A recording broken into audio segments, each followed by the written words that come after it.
Hi, Rose here. So today's video is going to be about twin flames.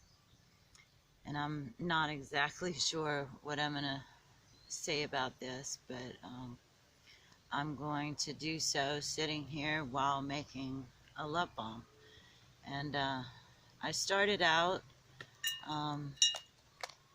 somebody's got a post up, and this has definitely been up in the collective, and so I was sitting with it and pondering on it for a bit, and then I came outside and I went back and checked on my previous love bombs, and the one love bomb, what I saw in it is, I had found the Disney thing, the Minnie Mouse, and I also saw it was a little messed up. So I picked up the Minnie Mouse and straightened up the love bomb in front of the traveler's palm, and making another wish that we get this aligned, and that I'm able to share what might be of assistance to others. And then I came over here to this other one, which, the lighting is so fabulous. And I'm here under the bamboo here, and taking apart this other love bomb. And when I sat down, what paying attention to my surroundings did was tell me to flip the love around. I had it facing, let's see, south, and now it's telling me to face it north. So we got to turn it around, and that is mostly what I've found in most of these teachings, is they've been turned upside down and backwards. When I was talking to Stony about the Waitaha, and learning about the Waitaha from somebody that's actually done the ancient schools, he says that the grandmothers, the grandmothers were the wisdom keepers, and so they would teach the stories to the children while they were doing things like this, and mostly in songs, and transmit the knowledge that way. Well, when the white man came, when the oppressors and colonizers came, or they were taken as slaves, they flipped their stories upside down and backwards. And so if you were one of their children, you knew that the stories were flipped upside down and backwards. And so, but a lot of this knowledge, a lot of the grandmothers and things were so afraid of the knowledge getting out, that they told their grandchildren not to ever tell anybody about it. I've met someone like that, and he was quite shocked when I told him about some of these teachings being on the internet and out for public consumption, because he was under the impression they were to keep that to themselves. But Stoney says that the Waitaha teachings have been released in a manner that's appropriate. So, yeah. Anyway, back to upside down and flipped backwards. So this twin flame concept, which I would say a trademark now, it has been corrupted to such an extent and utilized as this psy-ops for mind control. And my sense is currently that goes back to the harmonic convergence stuff, which is corrupt and part of a mind control agenda.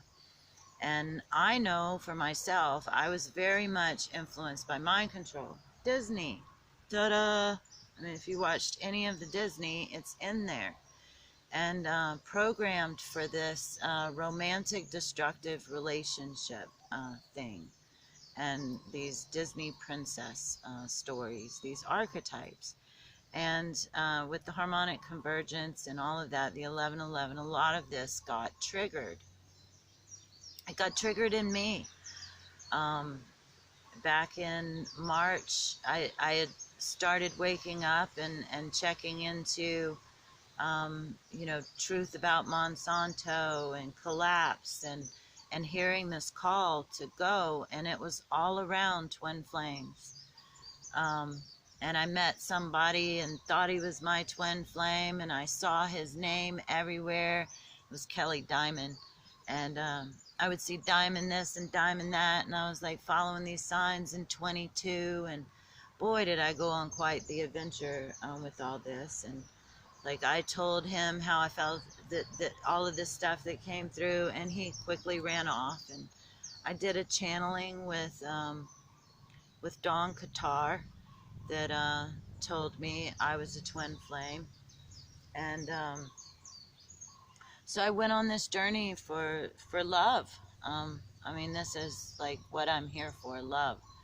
And shoot, I was going at this even before, I guess, because I've been married a grand total of 7 times, married and divorced legally. And so I went, and that one fell off completely, and I chose myself, and chose to keep going and drop that that belief that he was my twin flame. And boom, here comes another one. Well, that first one was a Scorpio. The second one was a Virgo. And he and I joined in sacred union and traveled for a while, and then he turned off. And actually, I'm back here. I'm in Maui with him now, resolving some polarities, and working on my Virgo aspect. And then I met Michael, and Michael and I traveled together on this twin flame journey, and boy, did we put each other through some stuff. But we did do a lot of good work at the same time. But again, he fell off. And so then I chose myself finally. I got married on a pirate ship in the desert, in Crestone, Colorado, on the 888 portal, because it was 2015. Married by Grandpa Peter Coyote, which, like, that started showing me there's trickery involved in this. And it took me 3 years of cycling through to get over, to fully, like, release that one. And that was a Taurus aspect. Okay, my male Taurus aspect. And then I kept going, and I started realizing I was drawing in partnerships in this way, because relationship is my yoga. And so I see this now as we have different aspects, and there's different flames. There's different flames, not just one flame. And I'll work with the Virgo aspect, or the Taurus aspect. I've got this Capricorn that is a winch to get through and harmonize with. And currently I'm working on Aries, and now I'm working with a partner that I work with archetypically and completely consciously of our bigger role in planetary and cosmic work. And we're balancing the dark and the light, and the Aries and the Scorpio, which astrologically completes my chart. But even there, like, I can't tolerate any abuse. It's very much I have to stand in my power, and I had to choose myself and alignment within myself first. And so I had to leave him in Aotearoa and come to Hawaii and resolve this with the Virgo side. I have a female Taurus side that I'm partnership that I'm working with in this manner, sacred union, sacred relationship, a love ship. And that is, for me, is based on Tom Kenyon's work.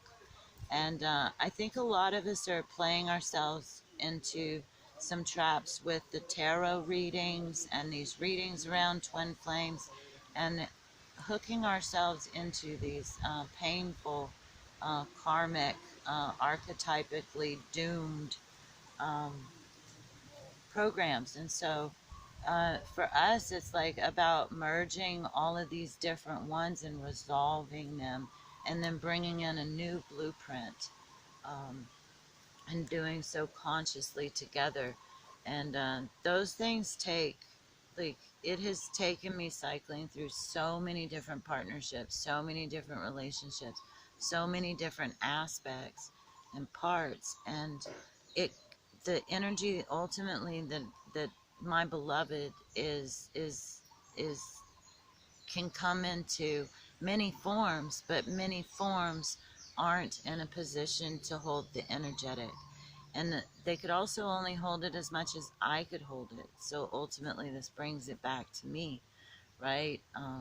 And some I've met that held it better than me, and I was the one that blew off. And not too many of those though. But this one, I had to leave him to go freaking get myself to the level that he's ready to match me at. Um, and it's not about the daily grind, so, or a mundane relationship, this romantic illusion thing. It's about planetary work, and that has requires both of us to step away from everything that we've known before, and join together on something new that doesn't even really come through until we're together. And both of us have to be in our full power. So are twin flames real? Not the trademarked kind that lead us to this terrible relationship dance, the cat and mouse games, the fear of intimacy dance based on attachment disorders and needing to be loved instead of knowing and being love, and attachment to form. So, but is union real? Yes. And when we can bring in not only that, like, I'm not working now or moving towards now, um, bringing in just him. It's bringing us a group together, a pod together, and having this balanced, complete wheel cycle. And that takes balancing out, drawing these flames that I do other things with. There's not just one, and yet there is one. Um, so that's my take on twin flames versus sacred unions and partnerships, and for purpose, for growth. And if we partner that way, whether the other person gets it or not, we can. And there's a lot of them that have fallen off, and I love them no matter what. Some of them say they won't, they're taking a break from all things rose, and some of them treasure me dearly. Um, but ultimately, that's not what it's about. It's about loving and standing on, that's at the bottom of all of it: good, bad, ugly, indifferent, anything else. And that takes refinement and some major being willing to go into the fires of purification. And most people jump out of that pot when it only begins to get warm. And so that's the alchemy, and that's been my journey. Hope that helps somebody or gives some clarity or some other new perspective to think on. And I'm gonna move back here to the love bomb and complete it in my silent personal process. But it'll be for all of us to resolve these polarities and become able to love without perversion or shame. Because there's already peace when we can love each other without perversion or shame. Um, and we're going to take Miss Minnie Mouse and I don't know, y'all want to give me some suggestions of what to do with Minnie Mouse to banish her, banish this Disney mind control program? Any suggestions are welcome. I think I'm going to bury her under the tree for now, and we'll together maybe figure out some magic to work on that. And let's see, we'll do E out of these little green things here. We've got peace. We've got sea energy with the shell, with the snail. We've got snail, so we take it slow. We take it slow. Like, so many times I jump in and think, oh my gosh, this is the one, and da da da da da, and like give my all. And it was like an illusion in my own head. Like I'm here with Steve, and I realized, like, oh my gosh, like I didn't know him at all. Like I was under some kind of delusion. And here I want to bring up the dark side of Cupid, and that if you go and get you a handle on the dark side of Cupid, you'll realize some of the interference that is going on in this. And it really, really does take a grounded, willing, aware partner to dance this dance through and get it to work. And so I highly suggest checking into the hyperdimensional interferences in love affairs. Bernard Gunther and Eve Lundgren have written about that. I've only had access to their free stuff, and they do put out a lot of stuff for free. But I believe their work does deserve to be supported, has definitely supported me. So if you've got the money to pay for one of their little classes, do so to further the work on the planet regarding this. And I guess have a wonderful whatever it is now. And I'm gonna put these two back in here. There's been some shifting in that area, I do believe. I'm gonna hesitate to report at this moment, but it seems karma may have done some serious slapping back for some cursing. And I pray for the brother and all of those that they may find awareness and stop their silly games.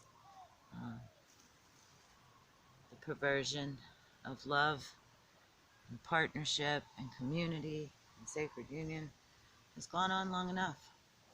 So I call in its fast revealing and crumbling of its deceptions, and wish you much true love. Aroha, aroha. I gotta get back there so I can hear this on a regular and be back in that vibration. So if you can support in any way possible, I really do appreciate the funds. Keep us going. And it's not just me. It's Stony and the Waka. And keeping the dream alive for water to be healed, rejuvenated, revitalized, replenished, refreshed, restored, respected. I love you, water. Thank you, water. I love you, water. Peace.